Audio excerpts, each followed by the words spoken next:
Nós vamos fazer a leitura bíblica em 1 Coríntios capítulo 11, os versos 23 a 26. Hoje é um dia especial, quando nós celebramos a ceia do Senhor.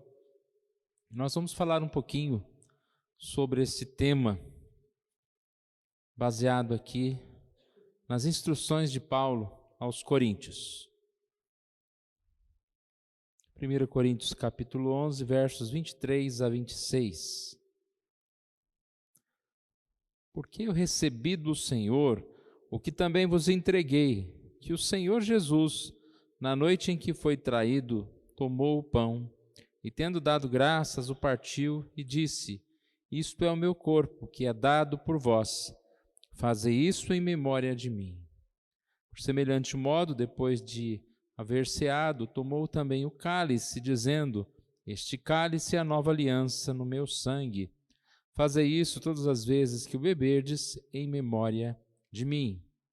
Porque todas as vezes que comerdes esse pão e beberdes o cálice, anunciais a morte do Senhor, até que ele venha. Como nós cantamos hoje, grande é o amor de Deus por nós, o amor de Jesus.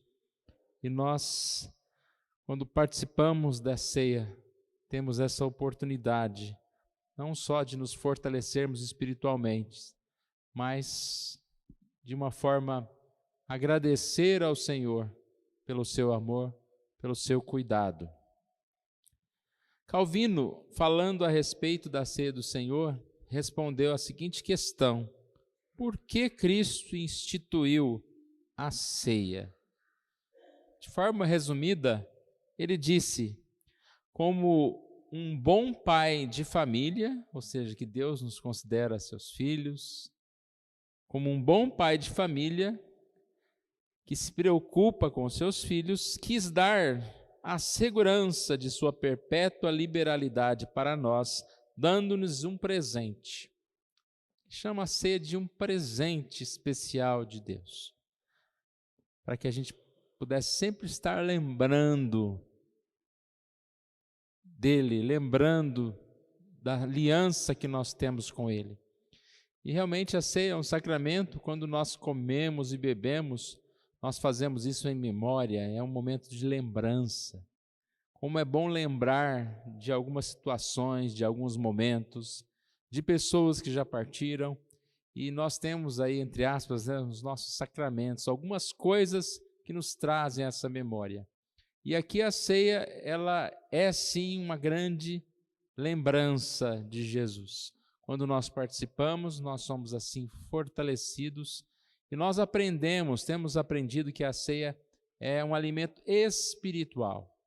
Estávamos falando sobre a reforma há um tempo atrás, e logo após a reforma, um dos temas que começaram a se dividir, os irmãos, as pessoas, as lideranças começaram a se dividir em relação à ceia do Senhor. Porque a Igreja Católica falava a respeito de um tema chamado transubstanciação, quando para eles o pão se tornava realmente o verdadeiro corpo e o sangue de Cristo, baseado nessa frase que nós lemos aqui, quando Jesus disse: Este é o meu corpo. Depois ele diz: Este é o meu sangue. Eles levavam isso literalmente. Então Lutero vem com uma ideia um pouco diferente, chamada consubstanciação. Para Lutero, não era o corpo, como a Igreja Católica dizia, que até a hóstia não poderia ser mordida, porque você estaria mordendo o corpo de Cristo, um dos exemplos, mas que era com a substância, ou seja, a ceia era uma mistura entre o corpo de Cristo, entre Cristo e o pão, o alimento ali em si. Veio um outro chamado Zwinglio e já foi para o extremo oposto. E ele dizia que a ceia era um mero símbolo, só representava Cristo. Não tinha em si um alimento espiritual, não tinha um significado, os elementos em si não tinham nada a não ser um símbolo. E nós aprendemos com Calvino, talvez a gente não saiba, vocês não saibam, né? Ou a gente esqueça, mas foi Calvino que trouxe essa ideia de que não, a ceia ela não é nem essa transformação da transubstanciação, onde o pão se torna corpo, né, e o sangue também ali, nem essa com substanciação, os dois estão misturados ali, e nem um mero símbolo, mas Calvino nos ensinou que a ceia é um alimento espiritual, ou seja, que nós temos a presença de Cristo, nós temos a presença do corpo e do sangue espiritualmente, ou seja, nós nos alimentamos de Cristo, mas espiritualmente, Cristo está presente na ceia do Senhor. A passagem que nós lemos, irmãos, se vocês forem observar, ela é bem completa, né? Nós não vamos detalhar todo esse texto, mas ela é diferente das outras passagens a respeito da ceia do Senhor, porque aqui traz instruções. Paulo traz essas instruções a respeito da ceia do Senhor. Então, Paulo estava falando a respeito da igreja. Aqui ele fala sobre a participação das pessoas no culto. Ele começa com elogio, versículo 2, 11:2. De fato eu vos louvo, porque em tudo vos lembrais de mim, e retendes as tradições, assim como vô-las entreguei.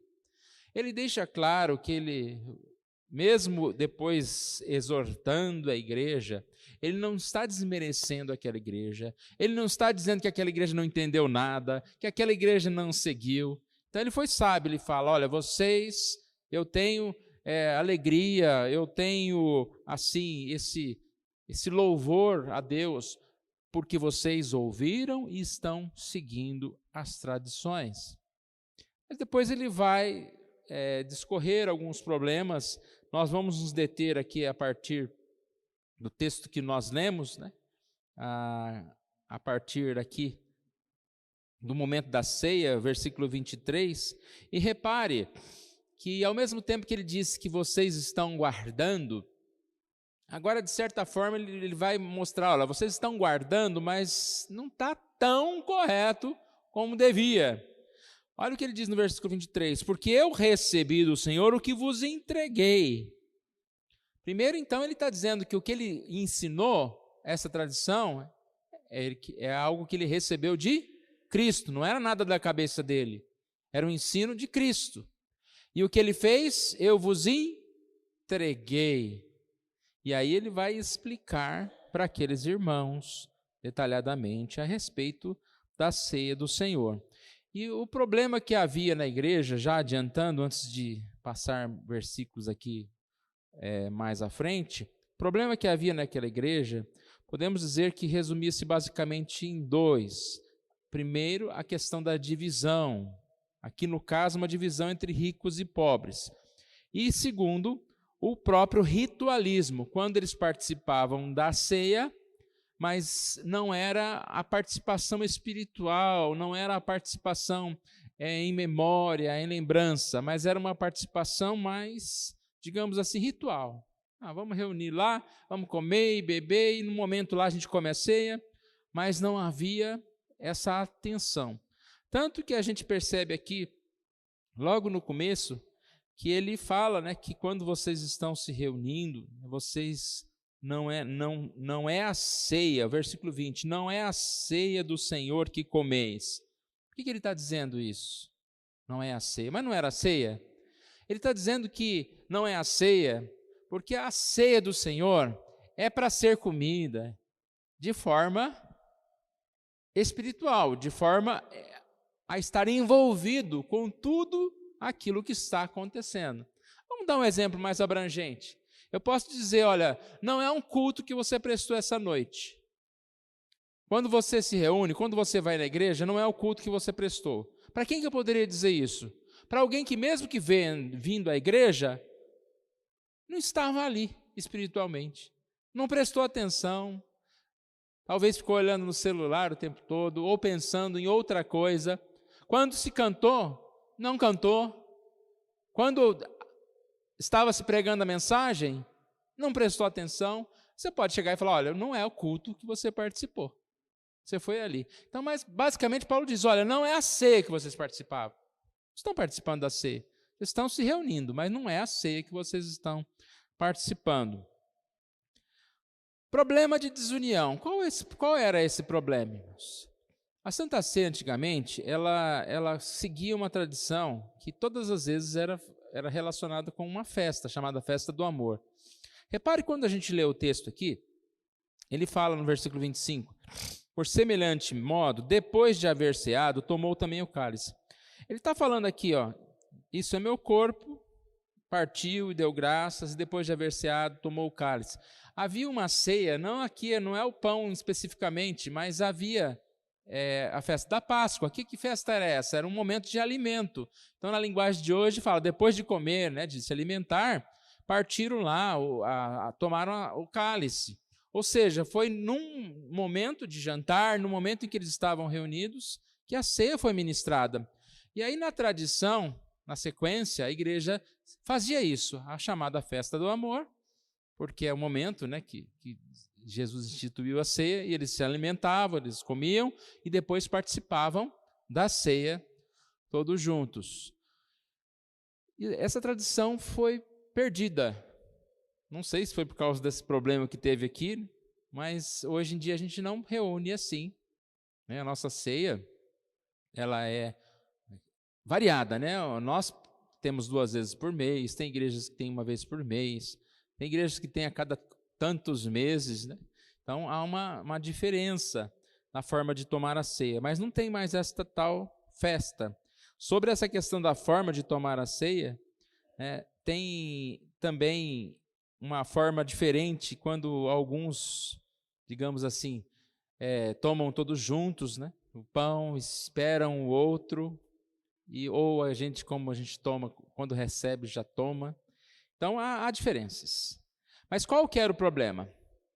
Ricos e pobres se reuniam e havia essa festa do amor, então aquela ideia de levar cada um prato de comida, alguma coisa para se comer.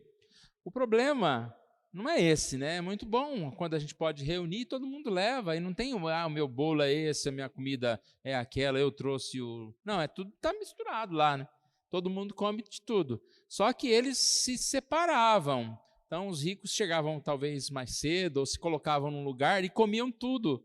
Os mais pobres, aqui o texto diz que eles até passavam fome, não tinham o que comer, porque não sobrava alguma coisa.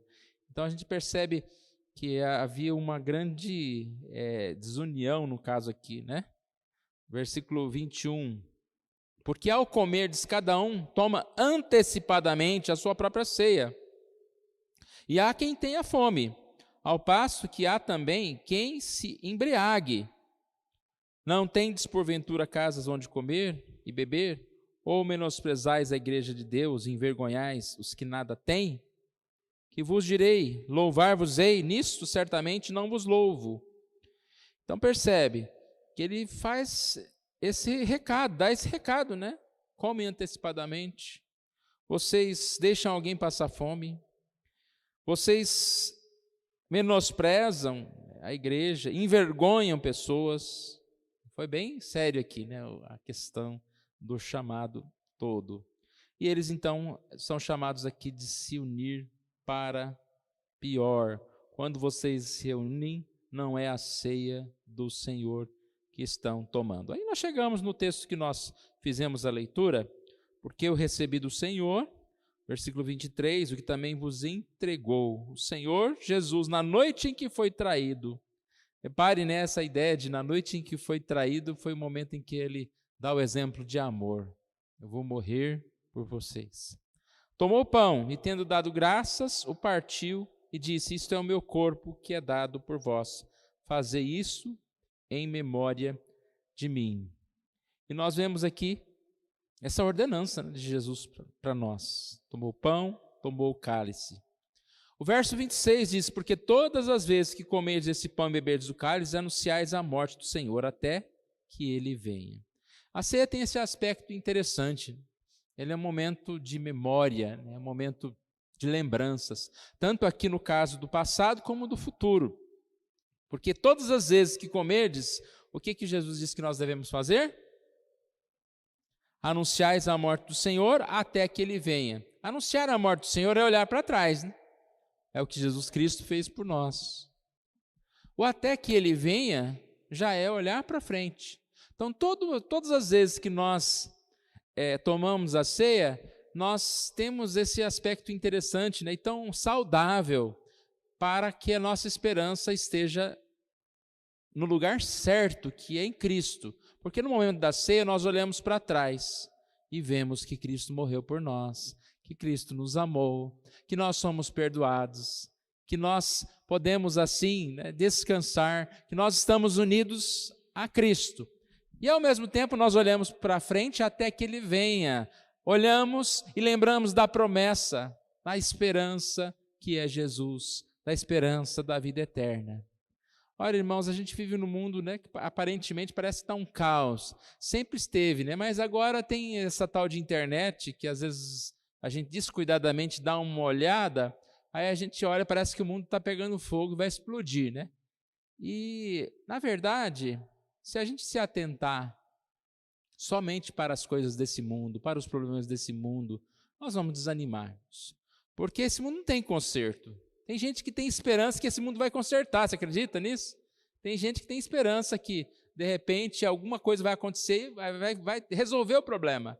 Ou que não tem esperança nenhuma, que o mundo vai explodir e vai terminar. E Jesus disse, não vai acabar, esse mundo vai até Jesus voltar. Nós vamos ser sustentados até Jesus voltar. Agora, a nossa esperança está onde?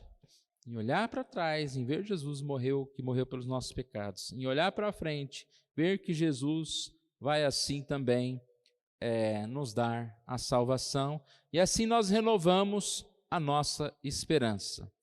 Entre tantas questões aqui levantadas, baseados, aqui nós estamos falando de um contexto específico, mas serve para nós percebemos que Paulo vai falar uma das coisas importantes que nós devemos fazer para participar da ceia do Senhor. Examine-se, versículo 28. Pois o homem a si mesmo, e assim coma do pão e beba do cálice. O verso 27, ele já tinha dito, aquele que comer o pão ou beber do cálice indignamente, será réu do corpo e do sangue do Senhor. Então a gente percebe que nós precisamos atentar, examinar, olhar para nós mesmos. A questão do participar indignamente, exatamente sem essa preocupação. Lembra que eu falei no início? Como que é participar indignamente de um culto? É simplesmente entrar, sentar e estar ali como um momento qualquer. E hoje existem muitas igrejas, muitos ajuntamentos que ajudam a pessoa a esquecer do que elas estão fazendo ali. Porque há distrações, o centro não é a palavra pregada, há às vezes até quase que um show ali, o mais importante é a diversão, a emoção. E se perde a palavra, se perde esse dignamente da palavra de Deus. Um exemplo bom para se dar é casamento. Vocês já foram em casamento, né? Às vezes eu fico assim pensando, está tendo qualquer coisa aqui, menos um culto. Porque tem um monte de fotógrafo andando para lá e para cá. A concentração toda está nas roupas das pessoas. As pessoas vão lá, né? Muitas vezes não são nem de igreja nenhuma, não querem nada com nada. E a gente fica pensando, né? É um culto que está ali?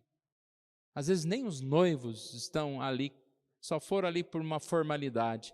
Então a gente percebe que isso pode acontecer.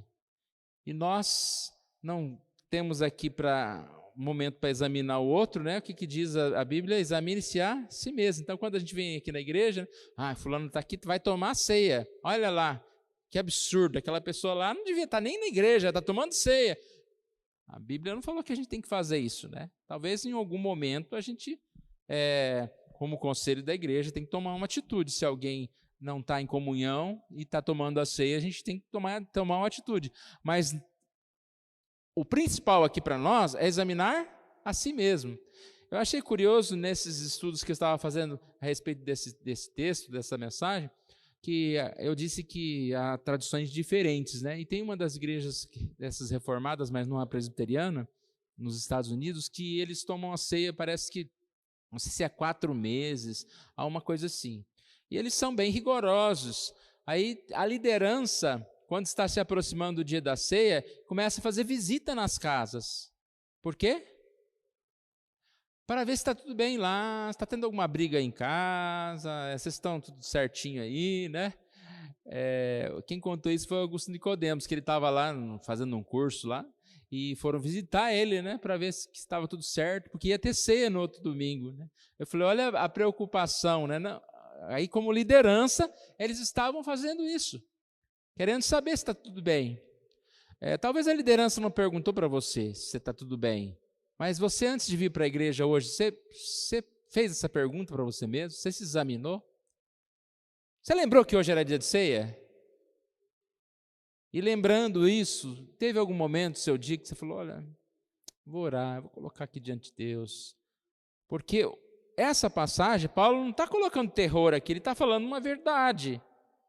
Ele está falando que aqueles irmãos que comiam sem discernir, que comiam sem assim ter essa reverência, diz lá que alguns estavam até fracos, doentes, e alguns que estavam morrendo.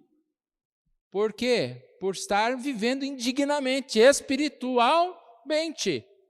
A gente não fica doente por estar em pecado? Pode ser que sim. Porque se afastamos do Senhor, vivemos no pecado, quantas vezes nós sofremos com isso? Então Paulo está dizendo, olha, vocês não estão levando a vida a sério. Vocês estão vivendo de forma indigna e vocês estão, sem talvez perceber, estão fracos por isso, estão doentes por isso. Não que toda doença seja de cunho espiritual, mas eu creio que exista doença de cunho espiritual, por afastamento de Deus, por estar buscando até mesmo coisas que provocam a doença, né? Quando se afasta de Deus e, sei lá, busca alguma coisa que vai trazer prejuízo à saúde, né? Porque o cristão, ele deve viver bem, né, na sua saúde, deve cuidar da sua saúde. E talvez aquele que está em pecado não está cuidando tanto da saúde assim. Quanto à questão do indignamente, então, irmãos, engloba muitas coisas, mas principalmente aqui é essa ideia de você se examinar, de você orar, de você confessar os seus pecados e de você tomar a ceia.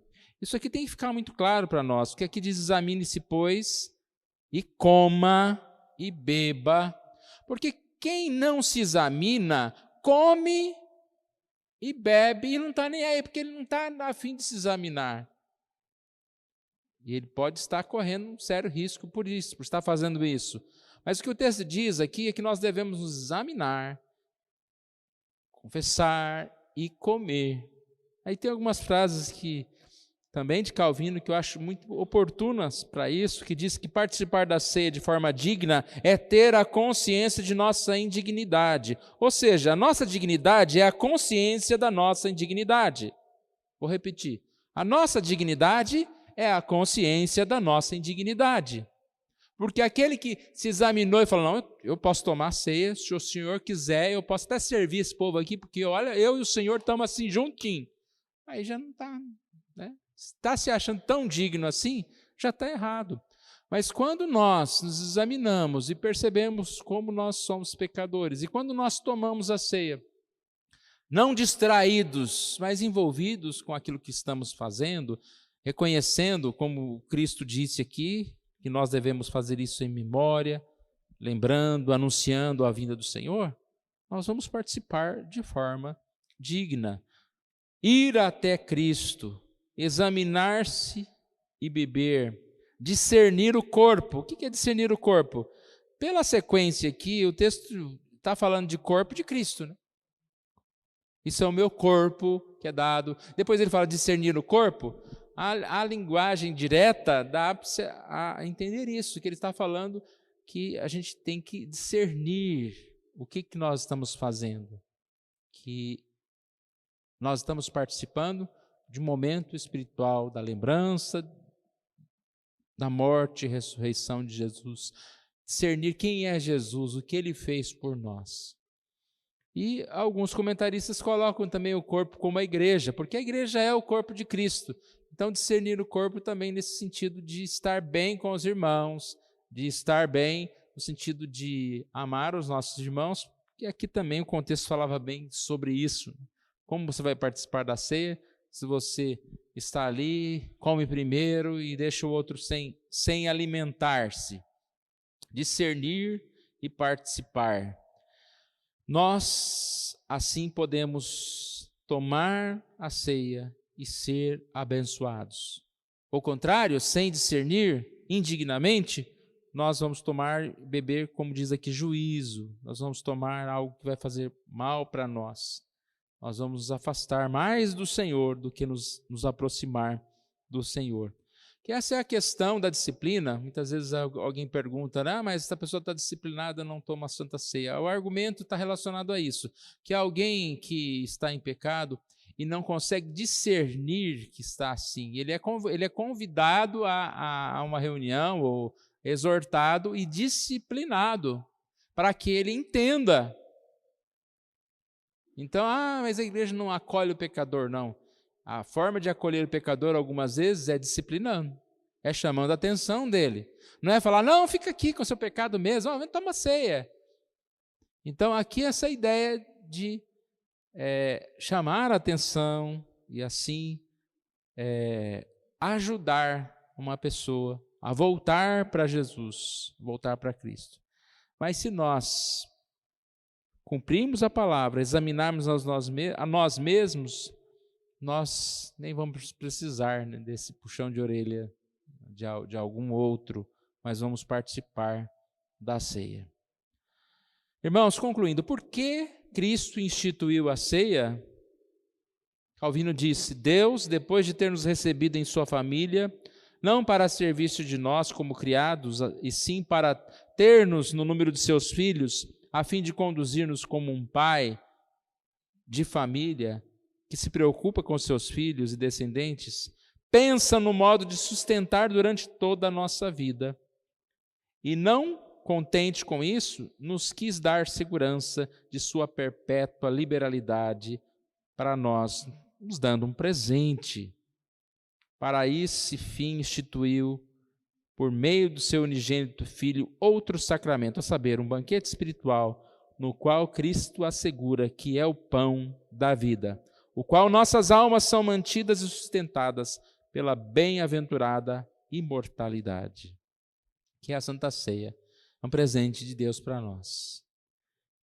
E como nós recebemos esse presente?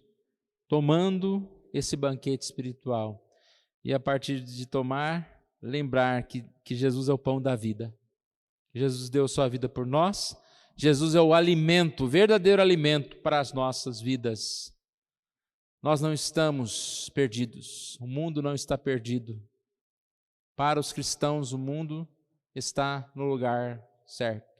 Nós estamos em Cristo e por isso temos esperança, por isso temos vida eterna.